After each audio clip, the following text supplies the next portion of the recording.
들어갈게요, 여러분들. 자, 우리가 부동산학의 정의까지 봤죠. 두 번째 시간 부동산의 개념입니다. 자, 부동산의 개념이 법경기를 제가 봤고요. 그 다음에 이제 교재를 가시면 10페이지 가시면 자, 두 번째 제목이 정착물이라고 되어 있죠. 자, 우리 민법에서 다시 한번 정리해 보겠는데요. 토지 및 그 정착물이라고 얘기합니다. 토지 및 그 정착물이에요. 자, 그는 그녀를 얘기하지 않고 토지를 얘기하죠. 그래서 우리가 토지 위에 일시적이면 안 됩니다. 자, 어떻게 된다? 항구적이고요. 그 다음에 우리가 영구적, 똑같은 얘기야 다. 그 다음에 계속적으로 정착이 돼 있어야 되죠. 자, 그렇게 정리를 하셔야 됩니다. 자, 그러면 이게 두 가지로 민법에서 얘기하는 거와 학교에서 얘기하는 게 약간 틀린데요. 자, 민법, 작년에 이제 민법에서 얘기하는 게 시험지에 나왔었는데, 자, 민법에서는 토지 정착물이라고 얘기합니다. 토지 정착물. 그래서 토지의 정착물이라고 해서 민법에서는 이렇게 정해져 있죠. 개론에서 얘기하는 건 이제 부동산 정착물, 픽처라는 그 영어로 되어 있는 그 영어 정리가 중요한데요. 자, 일단 이제 그 정착물이라는 자체가 이 민법에서는 토지 정착물이에요. 그래서 가장 대표적인 게 우리가 건물과 우리가 공작물이 있다 그랬죠. 그러면 자, 건물은 별도 등기가 돼요. 우리가 그래서 토지와 별도 등기를 합니다. 그래서 토지의 독립대물이죠. 독립물이라고 합니다. 그래서 독립성이 있으면서 따로따로 본다는 얘기예요. 근데 공작물이라는 것은 담장이나 축대를 별도 등기한다는 얘기를 못 드셨잖아요. 별도 등기가 안 됩니다. 자, 그러면 이거는 토지를 떠나서는 유용성을 발휘할 수가 없어요. 토지의 일부가 되어버리죠. 토지의 독립물이 아니라 토지의 종속물입니다. 종속물도 맞고 부속물도 맞는 얘기예요. 그래서 얘가 민법에서 얘가 주물이면 얘가 종물이다 이렇게 배우셨을 겁니다. 따라가요. 그래서 이렇게 해서 작년에 이제 독립된 거냐 독립된 건 없는 건 어떤 거냐 이렇게 해서 나온 적이 있습니다. 근데 이제 보통 우리가 이제 책에 보시면 10페이지에 나와 있는 정착물은 픽처라고 되어 있을 거예요. 픽처. 그래서 우리는 부동산 정착물을 얘기합니다. 학교론에서는. 부동산 정착물은 개론에서 얘기하는 건데요. 개론에서. 어때요? 우리가 부동산이라는 게 꼭 토지만 있는 게 아니라 토지하고 건물이 있잖아요. 그러면서 픽처라고 되어 있을 겁니다. 영어로. 픽처. 자, 고정된 물건이라는 얘기입니다. 고정된 물건. 그래서 고정시키는 물건, 고정된 물건이죠, 그죠? 그러니까 아예 고정된 물건으로 돼버린 거예요. 무슨 말이냐? 자, 우리가 여러분들 지금 여러분들이 어디서 강의를 듣지 모르지만 집이든 사무실이든 아니면 다른 공간이든 항상 이 건물에는 벽이 있습니다. 이 벽에 철근이라는 게 들어가죠. 철근은 원래는 건축 자재였어요. 동산이었으나 지금 토지, 특히 건물에 부착이 돼서 어때요? 일부가 되어서 우리가 고정돼 있죠. 이렇게 고정된 거는 정착물로 가중하자는 거예요. 뭐 이런 거. 그래서 보통 우리가 그 학교에서 얘기하는 픽처라는 자체는 이 건물에 대한 정착물로서 건축 자재 설비를 얘기를 해요. 그래서 그런 식으로 여러분들이 생각해 보시면 됩니다. 천천히 들어가겠는데요. 자, 첫 번째, 그러면 10페이지 가시면 정착물의 의의가 있어요. 자, 정착물이란 토지에 항구적, 영구적에다 박스 치십시오. 일시적이 아닙니다. 항구적, 영구적. 의도로 설치가 되거나 부착됨에 따라 부동산의 일부가 되어 분리할 수 없게 된 물건을 가리키죠. 있게 된 하면 안 돼요. 없게 된 물건. 그래서 정착물이나 토지를 실질적으로 개량하는 것이든 훼손일 것이든 토지상의 자본과 노동과 같은 인공의 힘만 부과한다면 다 정착물로 봐요. 그래서 앞쪽에서 우리가 어떻습니까? 토지 개량물이라는 것도 정착물이라고 얘기했죠. 그럼 토지 개량물이라는 것은요, 우리가 토지 위에 인위적 힘을 가합니다. 그럼 우리가 토지 노동 자본이 생산 요소잖아요. 그럼 노동과 자본을 투입해서 설치한 건 다 토지 계량물이라고 봐요. 인간의 힘이 가미됐으니까. 그래서 만약에 이게 훼손된 뭐 송전탑이다, 그래도 다 계량물로 본다는 얘기죠. 그런 뜻이고요. 그러면 정착물에 대한 유형은, 자, 정착물은 토지와 독립된 부동산 건물과 토지의 일부로 되어 있습니다. 그래서 밑에 토지와 독립된 정착물이 우리 시험 문제 나왔었어요, 작년에. 토지 소유권 내용에 포함되지 않겠죠. 왜요? 이건 독립되어 있다 보니까 토지와는 별개예요. 토지 소유권의 내용에 포함되지 않는다. 그래서 건물은 이제 우리나라 민법에서는 건물을 독립된 부동산으로 간주한다고 말씀드렸습니다. 토지와 별도로 등기하죠. 즉 거래 객체를 기준으로 할 때, 자, 건물은 토지와 별개입니다. 건물은. 그래서 별개 부동산이다. 자, 이 수목이라는 것은 이제 민법에서 임목법에 등기된 임목에 대해서는 소유권과 저작권이 된다, 이렇게 배우셨죠. 명인 방법, 표차를, 자, 어떻습니까? 우리가 나무에다가 사람의 이름을 적는 그런 것들이 명인 방법이죠. 미분리 과실이나 분리될 수 없는 미분리 과실과 농작물. 자, 특히 명인 방법을 갖출 필요는 없죠. 이 농작물도 정착물로, 토지와는 독립된 정착물로 간주된다고 아마 민법 시간에 배우셨을 겁니다. 연결이 돼요, 민법하고. 그래서 그렇게 보시면 되고, 토지의 일부가 된 취급되는 물건은 어떻습니까? 자, 이거는 토지 소유권 내용이 포함이 되죠. 그래서 토지 아예 일부가 되어버려요. 그래서 아까 교량, 돌담, 담장이나 축대 같은 경우는 별도 등기를 못하죠. 토지의 일부입니다. 토지 소유권 내용이 포함이 되며 우리가 어떻습니까? 토지로부터 독립성이 있는 거죠. 그래서 공작물, 나무나 다년생 식물 같은 경우는요, 자연과실이라는 것은, 자, 이거는 어떻습니까? 우리가 자연과실은 실질적으로 어떻게 돼요? 이 자연과실에다 한번 밑줄 쳐보시는데요. 자, 이게 이제 논란이 돼서 문제가 한번 나왔었는데, 과실이라는 것은요, 자, 일단 매도자가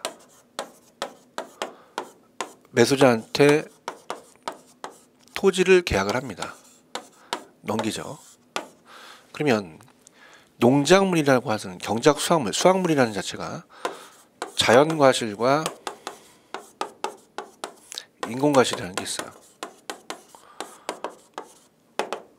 그럼 자연과실은 우리가 여러 해 나는 나무라든지 여러 해 나는 다년생 식물이라든지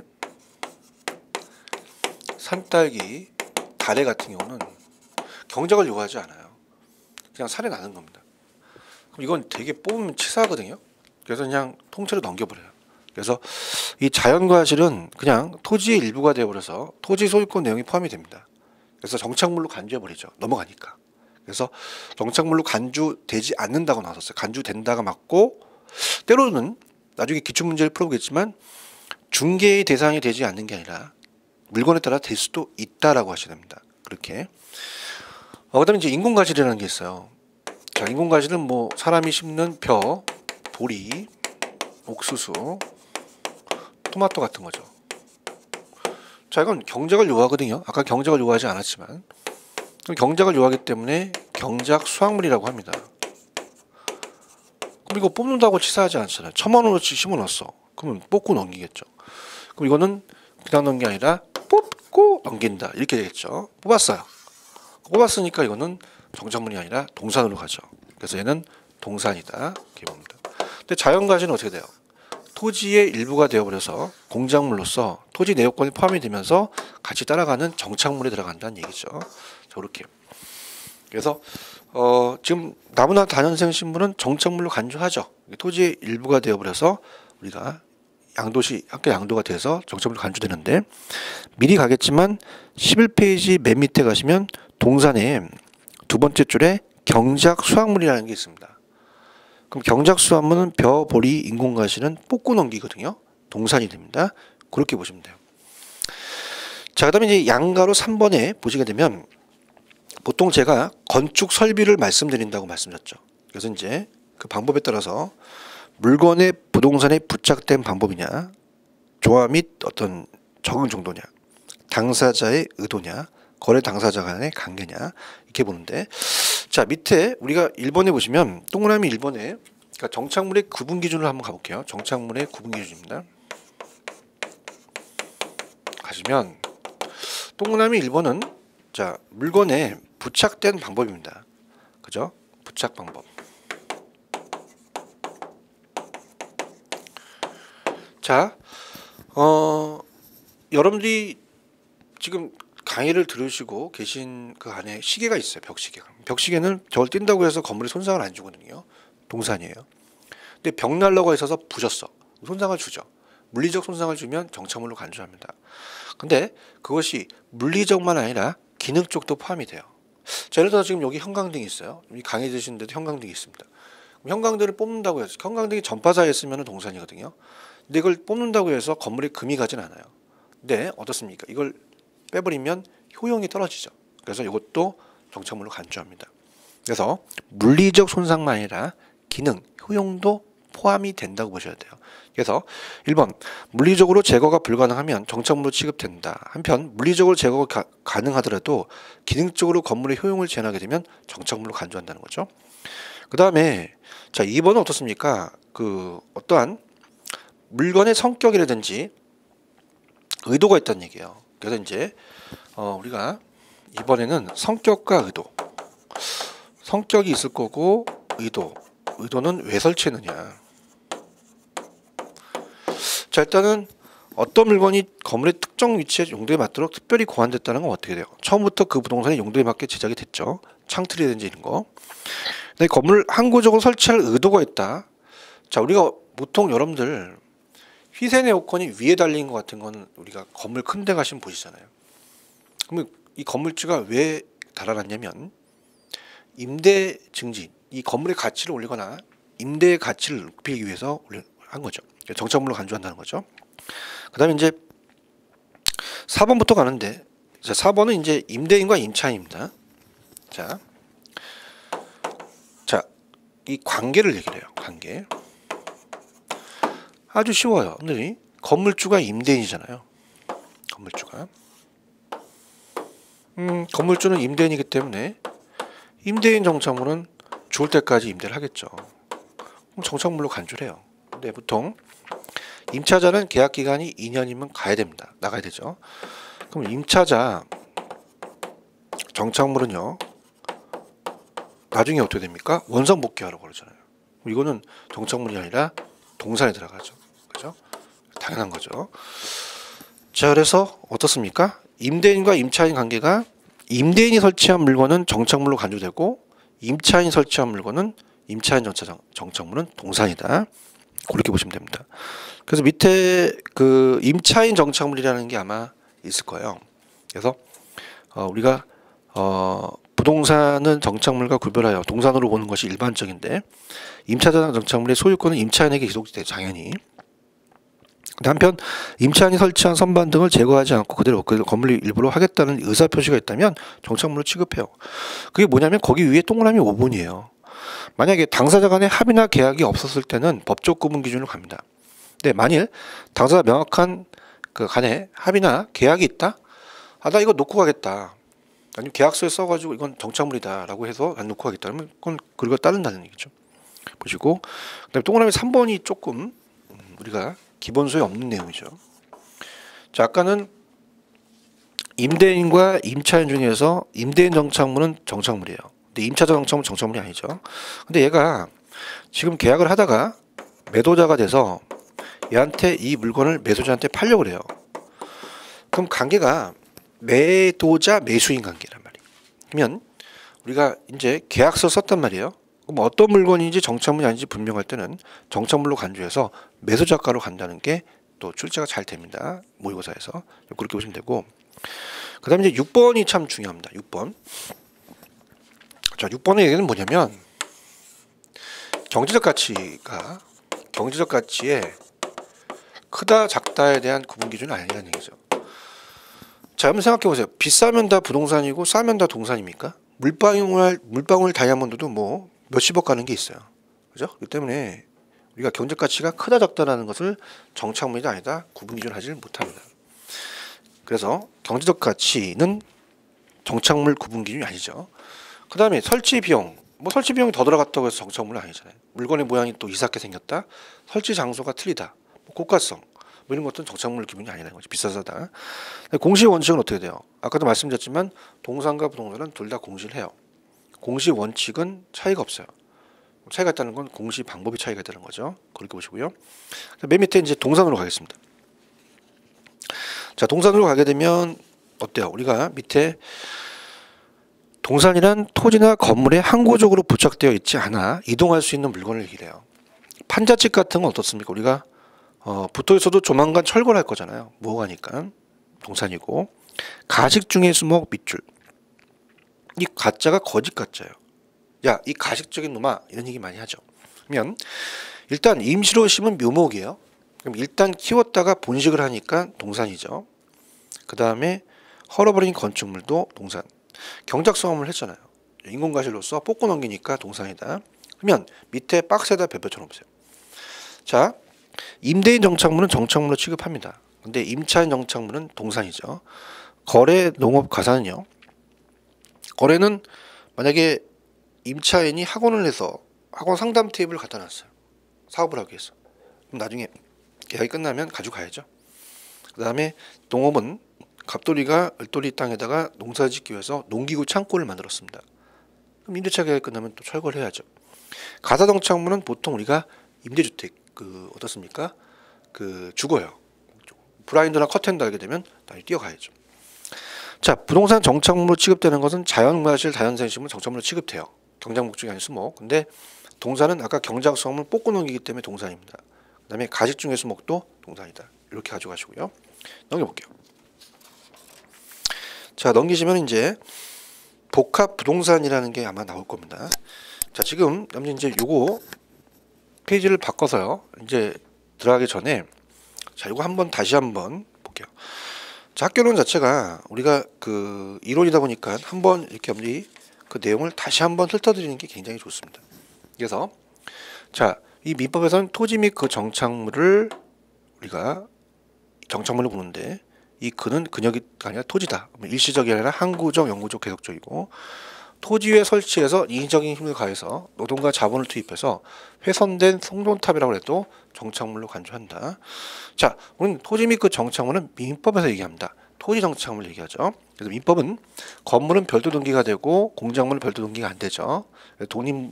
건물은 독립물이고 독립성이 있고요. 공장은 종속물, 부속물로서 독립성이 없다. 그래서 소유권 내용이 토지 일부에 취급되는 것이다. 소유권 내용이 포함이 되죠. 그러면서 우리 부동산 학개론에서는 픽처다. 고정된 물건을 얘기한다. 그래서 원래 철거는 건축 자재였으나 지금 벽에 건물에 정착이 됐다면 고정된 걸로 정착으로 간주하자. 그래서 하나의 설비 기준이죠. 그래서 부착은 물리적 손상이 아니라 기능적 손상도 주면 정착물로 간주하고요. 처음부터 그렇게 제약이 됐다든가, 그 다음에 희세 내용권처럼 그 위에 달린 게 임대 증지를 위해서 목적이다. 의도가 있고 정착물로 간주하고. 근데 관계는 임대인 정착물은 정착물인데 임차인 정착물은 동산이다. 그 다음에 매도자 매수자 간에 쌍방이 관계라면 정착물로 간주해서 매수자권으로 넘어간다. 죄송합니다. 그 다음에 자연과실은 나무나 자연식생, 다연생 식물 여러 개 나는 산딸기 다래는 이거는 그냥 통째로 넘겨버려요. 경작을 요구하지 않으니까 정착물로 간주돼서 중개 대상이 될 수도 있다. 경작수화물은 뽑고 넘겨져. 동산이다. 이렇게 보시면 합니다. 그래서 그렇게 해서 한번 정리하시면 돼요. 그 다음에 페이지를 넘겨서 12페이지로 갈게요. 그럼 12페이지는 우리가 이제 뭘 살펴볼 거냐면, 자, 앞쪽에서 이제 복합 개념의 부동산이 있었습니다. 복합 개념의 부동산, 이거는 복합에 들어가요. 근데 자, 요 개념이 빠져서 그냥 복합 부동산이라고 나올 수 있어요. 그럼 복합 개념의 부동산은 아까 좀 전에 법경기가 있었죠. 법률, 경제, 기술적, 그다음에 유형과 무형 측면으로 복합적으로 보자는 개념이고요. 자, 복합 부동산은 토지하고 건물이 결합된 상태입니다. 그럼 우리가 좀 전에 토지와 건물은 별도 등기가 된다 그랬죠. 그럼 법으로는요, 복합부동산 일자. 왜 토지와 건물을 일체로 이용되는 게 복합부동산이거든요. 그럼 우리가 법적으로는 따로따로 돼 있어요. 복합부동산은 우리나라는 법적인 법률상의 개념이 아니죠. 그래서 이게 법률상의 개념으로 볼 수 없어요. 그러면 법률상으로 보는 게 아니라 활동할 때 쓰는 거죠. 활동상의 개념입니다. 활동상의 개념. 자, 어떻습니까? 우리가 이 거래 활동할 때 보통 야, 너 건물 샀지? 네. 그럼 토지는 안 샀지? 매런 그러지 않죠. 같이 산 거죠. 거래 활동 같이 가고 평가 활동할 때도요. 평가 활동할 때도 같이 해서 가요. 일괄해서 가죠. 일괄 평가인데. 자, 그래서 개념이 들어가느냐 빠지느냐 꼭 체크하시고요. 그다음에 복합 건물이라는 게 있어요. 복합은 앞에 주상 복합 건물이 생각됐습니다. 주상. 그럼 주상 복합 건물은 주거용과 상업용이 같이 돼 있다는 거거든요. 그러면 어떻습니까? 한 건물에 보통 점포는 1층에 있게 다용도 건물이죠. 상가가 있으면 자, 위에 주거용이 있어요. 각각 가게 틀리다 보니까 구분 평가한다는 얘기죠. 이렇게 보시면 됩니다. 자, 그래서 복합부동산의 의의 갑니다. 얘는 원래는 각각 독립된 거래에 개체가 된다는 것은 토지와 건물은 따로따로 본다는 거예요. 근데 결합된 상태로 본다는 것은 활동상의 대상이지 법률상의 대상이 아니죠. 그 다음에 이 밖에도 토지와 임목이 결합 또는 토지와 그 정착물 가운데 특별한 권리관계를 설정했을 때 이러한 권리관계와의 결합 등도 복합부동산이라 할 수 있다. 그 다음에 복합부동산은 일괄해서 감정평가를 해요. 그 다음에 밑에 보시면 2번 별표. 자, 복합부동산은 부동산을 법경기로 측면으로 논의하는 복합 개념의 부동산과 구분되죠. 아까 법경기는 복합 개념이죠. 그 다음에 주상복합 건물인 이 복합 건물이라는 게 있어요. 용도가 결합되는. 그래서 구별된다는 거죠. 그래서 우리가 나중에 감정평가 때 또 나오겠지만 복합부동산은 일체로 보니까 일괄평가고 복합 건물은 구분평가한다. 이렇게 보시면 합니다. 그래서 예전에 기본 강의 때 했기 때문에 뭐 이 정도를 다시 한번 여기 체크하시고 이거 그냥 넘어가도록 할게요. 자, 그럼 이제 페이지를 옮기셔서 14페이지로 갑니다. 자, 14페이지 가시면 우리가 토지의 용어라는 게 있습니다. 뭐 주택도 단독과 공동주택이 나왔는데요. 이제 주택보다는 토지 용어가 나올 가능성이 커요. 그래서 토지의 용어라는 게 있죠. 그래서 항상 여러분이 공부를 했으니까 항상 반대적 개념이야. 후보지가 있으면 이행지가 있고요. 나지가 있으면 건부지, 필지가 있으면 획지가 있죠. 그 다음에 또 뭐가 있겠어요? 빈지가 있으면 법지가 있죠. 요거에서 가장 출제 빈도가 높습니다. 그래서 우리가 이제 토지의 용어 먼저 나와 있는 게 이제 어떻습니까? 우리가 후보지와 이행지가 나왔죠. 후보지와 이행지가 잘 출제가 돼요. 그래서 후보지 이행지서부터 이제 들어가는데 우리가 보통 전환지라고 하죠. 전환지. 그래서 바뀌는 과정 중의 토지를 얘기를 합니다. 전환지. 그래서 후보지와 이행지 이것부터 가겠는데 후보지와 이행지는 바뀌는 과정 중의 토지를 얘기하죠. 근데 이제 여기서 우리가 먼저 살펴볼 게 후보지와 이행지를 제목으로 제가 했으나 그 안에 박스 안에 택지 부지라는 게 있어요. 그거부터 볼게요. 택지 부지 그다음 밑에 대지는요 출제 빈도가 그렇게 높지 않습니다. 물론 우리가 넘기시면은 그 어때요? 맹지 대지라는 것도 있어요. 그래서 그거는 이제 가볍게 볼게요. 시험에 잘 출제가 안 되는 건. 그래서 자 갑니다. 자, 우리가 기본서에서 부지를 배우셨어요. 부지는 건축용지는 물론이고 하천용 부지, 그런 철도용 부지 같은 거는 건축할 수가 없죠. 건축할 수 없는 것을 모두 일컬어서 부지라고 합니다. 펼붙자, 넓게 본다는 얘기죠. 근데 택지는요, 감정평가상의 용어예요. 평가상의 용어. 그래서 택지는 당연히 건축이 가능한 땅이겠죠. 그럼 어떻게 주거용과 상업용, 공업용이 가능한 땅이죠. 부지가 더 넓은 개념이에요. 그래서 부지는 건축용지만을 의미하는 게 아니라 택지보다 넓은 개념이다. 나왔었습니다. 시험제. 그럼 부지는 일정한 용도 목적에 사용되고 있는 바닥 토지를 모두 일컬어요. 그래서 건축용지는 물론이고 하천부지, 철도형 부지는 건축할 수가 없죠. 포괄적이고요. 위에 택지로 가보세요. 이 나대지와 건부지를 다 포함합니다. 택지는. 그래서 건축물을 건축할 수 있는 토지로서 주거용, 상업용, 공업용도로 이용 중이거나 이용 가능한 토지다. 이렇게 됐죠.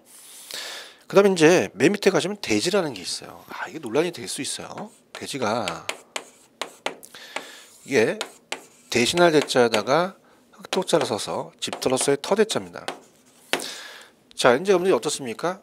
이 건축법에서 대지는요, 감정평가상의 용어의 택지와 좀 유사한 개념입니다. 그래서 건축법상 그냥 대지를 택지라고 그냥 우리가 유사하다 그냥 보시면 돼요. 건축할 수 도지. 근데 이 지적법에 어떻습니까? 이 지적법의 대지는 지목이 대인 토지와는 반드시 일치하는 것은 아니다. 이렇게 돼 있죠. 그냥 우리가 법이 바뀌었지만 그냥 지적법이라고 할게요. 지적법에 28가지의 지목이 있습니다. 지목이. 그래서 이 지목을 대락을 해요. 네, 공장 용지를 지목을 장이라고 하거든요. 그럼 어떻습니까? 우리가 이 대지에는 장이 안 들어가잖아요. 그러니까 대지는 주상만 들어간다고 봐야 돼요. 그러니까 얘가 더 넓은 개념이다. 그래서 그냥 법이 바뀌었지만 지적법, 공시법에서 배우는 지적법에서 얘기하는 것은 더 택지가 더 넓은 개념입니다. 공장이 빠지니까. 그래서 그렇게 보시면 되고, 그다음에 대지가 어때요? 건축법에서는 그냥 우리 택지와 유사한 건축 용지다. 그렇게 가시면 됩니다. 자, 그러면 또 넘겨볼게요. 페이지 넘기시면은 16페이지로 가셔서 거기 맹지와 대지를 한번 찾아보세요. 맹지와 대지. 그 맹지와 대지에 대지가 또 들어가죠. 대지가. 그래서 맹지와 대지. 자, 맹지는 속임문자, 눈 멀었다는 거죠. 눈 먼 사람은 맹이고 눈 먼 땅을 맹지라고 합니다. 자, 맹지는 도로에 접속면이 없어요. 건축할 수가 없죠. 그래서 우리가 이 건축법에 의해서 몇 메다 이상이면 건축이 가능하다 얘기를 합니다. 그럼 대지가 이 대자가 자, 집터로서의 터대자가 아니라 대신할 대자에다가 오디자를 써서 자류형 모양이 됩니다. 그러면 자류형 모양이라는 자체가 이 모양이 꼭 자류형 같이 생겼다는 얘기죠. 그래서 이렇게 연결시키는 게 자류형이다. 자루 모양이다. 그래서 지금까지는 맹지가 나왔지 대지는 그렇게 출제가 되지 않았어요. 그래서 맹지는 도로에 맹지란 도로에 전혀 맞닿은 부분이 없는 토지를 말한다.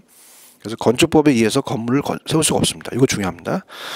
그래서 이 맹지의 소유자와는 공도로 이루기 위해서는 그 주위 토지를 사용할 수가 있어요. 그래서 우리가 이제 요거는 민법 시간에서 배우신 건데요. 이 맹지의 소유자가 타인의 토지를 이용할 수 있는 권리를 지역권이라고 배우실 겁니다. 그래서 맹지는 혜택을 받았기 때문에 요역지고 혜택을 준 것은 승역지라고 하죠. 이렇게 해서 아마 민법에서 배우셨을 거예요. 그래서 맹지 소유자는 공도 이루기 위해서 그 주위 토지를 사용할 수도 있다. 대지는 어때요? 자류형 모양의 토지이기 때문에 이 넓이로 이제 좁은 통로를 내면서 건축할 수 있는 통로를 바뀌겠죠. 근데 보세요. 여러분들이 출제원이라면 이 대지는요. 한글은 같은데 한문이 다르죠. 그래서 논란이 되기 때문에 한글만 내면 안 돼요. 한문 가지고 내야 되기 때문에 출제 빈도는 낮습니다. 제가 안 나온다는 얘기는 안 했어요. 그러면 거기다 나온 게 부지택지 맹지를 많이 물어봐요. 맹지는 도로에 접선면이 없기 때문에 건축할 수 없고요. 그 다음에 부지와 택지 중에서는 부지가 더 넓은 개념이죠. 그럼 택지는 주상공으로 이용 중이다. 가능한 토지다. 감정평가 용어다. 그렇게만 가져가세요. 그래서 후보지와 이행지를 들어가기 전에 얘네들은 가볍게 보세요. 그럼 어디가 시험 문제냐? 당연히 후보지와 이행지죠. 그래서 자, 교재를 다시 가셔서 이거 페이지 14페이지 다시 갑니다. 자, 그러면 14페이지로 가셔서 후보지와 이행지가 가장 중요해요. 얘가 시험 문제 나옵니다. 반대적인 개념이죠. 바뀌는 과정주 토지의 전환지인데 뭐 두 가지가 지역 상환이냐 지역 내냐 이게 이제 갈라지겠죠. 자, 그래서 이제 택지 지역, 농지 지역, 임지 지역이 있죠. 그래서 얘는 감정평가상의 용어가 세 가지 용도가 있어요. 용도가 전환된 게 아니라 전환되어 가고 있는 토지로서 전환이 완료된 토지는 후보지 이행지를 할 수 없죠. 바뀐 토지로 따릅니다. 그래서 후보지 이행지가 1번서부터 4번이 있기 때문에 천천히 한번 들어가 볼게요. 그래서 그 내용들을 다 염두에 숙지를 하셔야 됩니다. 자, 그래서 세 가지 지역이요. 감정평가상, 택지지역, 자, 택지지역, 그다음에 농지지역, 임지지역이 있습니다. 그러니까 그냥 여기 간단하게 본다면 어때요? 그냥 택지, 농지, 임지는 건축이 가능한 땅을 택지라고 부르고 농사를 지을 수 있는 땅을 농지, 나무 심는 땅이 그 임지예요. 그러면 우리가 이 택지는 아까 주상공이 있었죠. 주상공. 그래서 주거용, 상업용, 공업용. 자, 이건 이렇게 주상공 이렇게 적을게요. 그냥 주거, 상업, 공업이라고 그냥 알아주세요. 주택, 상가, 공장. 근데 농지지역은 전답, 가죠. 전답, 가수원 지역. 그래서 반론 가수원이라고 하잖아요. 그 다음에 임지지역은요. 요거는 이제 좀 어려운 단어니까 적어볼게요. 우리가 용재림 같은 거는 용재림은 여러분들이 앉아 계시는 우리가 채걸상 같은 가구용 목재 만드는 지역이 용재림이고요. 땔감 뗄 때 나무 구하는 게 바로 우리가 신탈림입니다. 그 다음에 잣나무 같은 경우는 팔게 되면은 이제 그 가치가 있죠. 경제적 가치가 있는 게 경재림이다. 이렇게 해서 보시면 됩니다. 그러면 옛날에 아주 이랬듯한 시험이 쉽게 나왔는데요. 토지의 유용성을 극대화시키는 우리가 어떻습니까? 순서는 임지가 농지, 농지가 택지로 바뀌면 땅의 유용성이 높아진다. 시험 문제 나왔었어요. 그럼 어떻습니까? 택농임입니까? 임농택입니까? 임농택이죠. 자, 우리가 만약에 택지 지역을요, 지금 건물이 서 있는데 그걸 부셔서 농사 짓거나 나무 심지는 않죠. 그럼 어떻게 됩니까? 임지가 농지, 농지가 택지로 바뀌는 게 우리가 어떻습니까? 요게 그 순서다. 그럼 택농임이 아니라 임농택으로 외우셔야 그랬죠. 그래서 임농택은 영화감독 임건택 감독님의 동생이다. 그냥 야매입니다. 소리 만들었어요. 농택만 피니까 임건택 감독님께서 야, 너 내가 죽기 전에 너한테 영화감독을 전수해줄게. 잘 배워서 먹고 살아라. 이렇게 합니다. 그러면 우리가 보통 우리나라 임건택 감독은 영화감독이 거장이시거든요. 대분류입니다. 그래서 이렇게 바뀐다. 이건 지역 상환이 바뀌는 겁니다. 그래서 이렇게 세로로 바뀌어요. 근데 택지 지역 내, 농지 지역 내, 임지 지역 내에서 바뀔 수 있거든요. 자, 그럼 이거는 지역 내에서 바뀌기 때문에 작게 바뀝니다. 그래서 얘네들이 이렇게 바뀌는 거죠. 그러면 얘네들은 이행지라고 하셔야 돼요. 그럼 작게 바뀌니까 소분류가 되겠죠. 자, 그러면 자, 우리가 농지 지역에서 택지 지역으로 바뀐다. 바뀌는 과정 중이니까 ing죠. 그럼 바뀐 전으로 부르기도 어렵고 후로 부르기도 어려워요. 그래서 이거를 택지 후보지라고 얘기하죠. 자, 그럼 이렇게 바뀌었다는 것은 지역 상환이 바뀌죠. 우리가 세로로 이렇게 바뀌면은 가로로 바뀌면 이행지가 되죠. 그럼 이거는 지역 내가 아니라 지역 상호간이라는 걸 찾으셔야 됩니다. 지역 상호간. 그래서 얘는 대분류가 되죠. 크게 바뀌니까. 그래서 얘는 후보지가 된다. 근데 택지 지역 내에서 바뀔 수 있어요. 지역 내에서.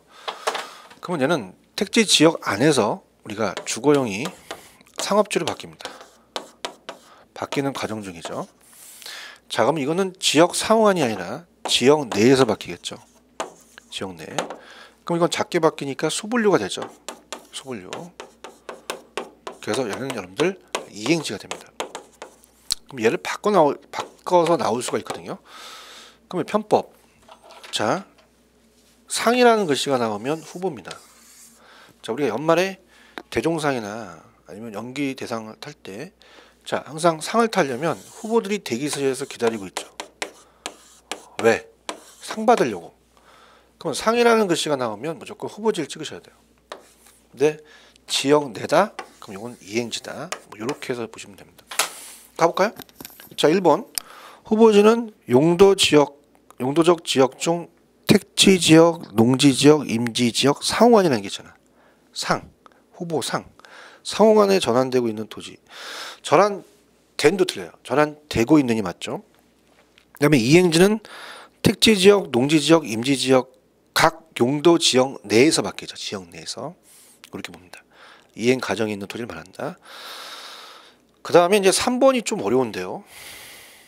전환 후에 후보지는 지목이 변경이 된다. 그러나 전환 후에 이행지는 지목 변경이 되지 않을 수도 있다. 자, 이게 좀 어렵습니다. 28가지 지목이 있어요. 그래서 이렇게 우리가 이렇게 바뀌면은 후보지 같은 경우는 이렇게 바뀌니까 다 지목 변경이 돼요. 근데 이행지는요. 아까 제가 공장 용지는 지목이 장이라 그랬어요. 그럼 얘는 빠져가지고 대라고 하죠. 그럼 대에서 이렇게 바뀌면 지목이 바뀌는데 얘는 똑같기 때문에 지목이 바뀌는 게 아니죠. 그래서 우리가 이 후보지는 지목 변경이 된다는 건 맞아요. 전환 후에 된다는 맞는데 그러나 전환 후에 이행지는 반드시 되는 게 아니라 지목 변경이 되지 않을 수도 있다라는 거를 꼭 염리 체크를 해주셔야 됩니다. 그죠? 그렇게 해서 염리 그 내용을 확인을 하셔야 돼요. 그렇게 해서 보시면 되고요. 그 다음에 이제 4번에다가 동그라미 4번에다 별표 쳐놔보세요. 4번. 그래서 이 전환 후의 용도를 기준하는 감정평가의 기준이 중요합니다. 그래서 여기 나올 수 있을 것 같은데요. 자, 우리가 전문가야 평가사는 그러면 3년 있다 건설이 생긴다? 그럼 지금 즉시 땅값이 올라가겠죠. 그래서 지금 바뀌는 과정 중에 토지지만은 감정평가를 할 때는 후로 봐요. 그래서 항상 평가의 원칙은 성숙도가 높다.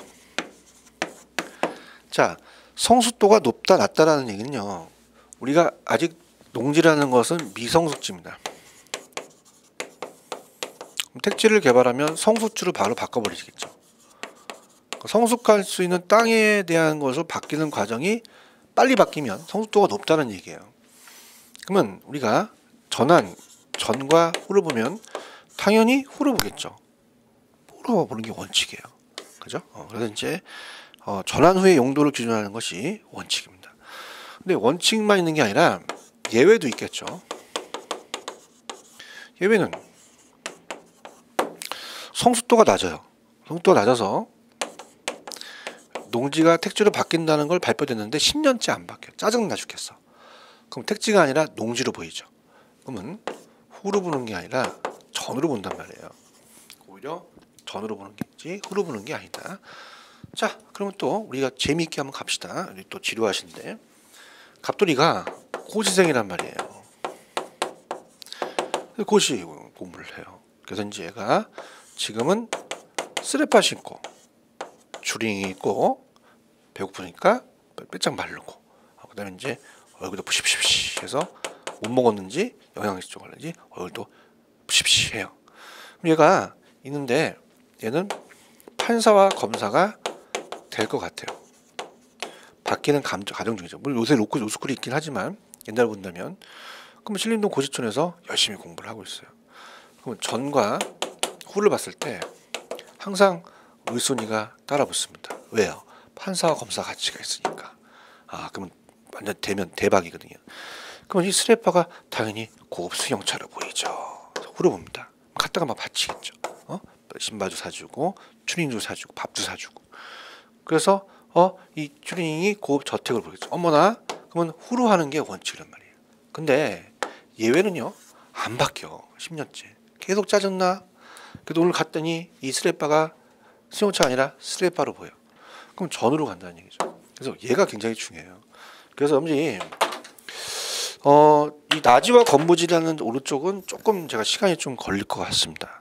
그래서 요거 후보지와 이행지까지만 제가 마무리하면서 좀 이 시간 끝내려고 하는데요. 자, 어때요? 부지, 택지, 대지. 대지라는 자체는 건축법에서 안 하는 대지와 그 다음에 지적법에서 얘기하는 게 약간 좀 다르다고 제가 요약집에 놨고요. 맹지 대지의 대자와 자료형 모형의 대자예요. 그래서 대지는 지금까지 출제 빈도가 낮습니다. 그러면 맹지와 부지와 택지를 공부를 하시되 그 하나씩의 개념만 나올 수 있어요.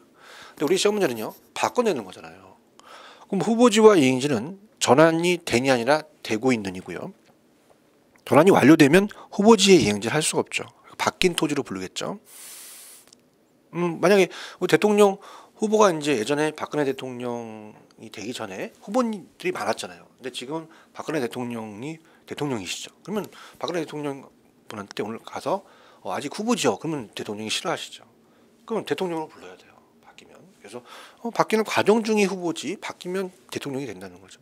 그래서 바뀌면 바뀐 용도로 따라야 된다는 얘기예요.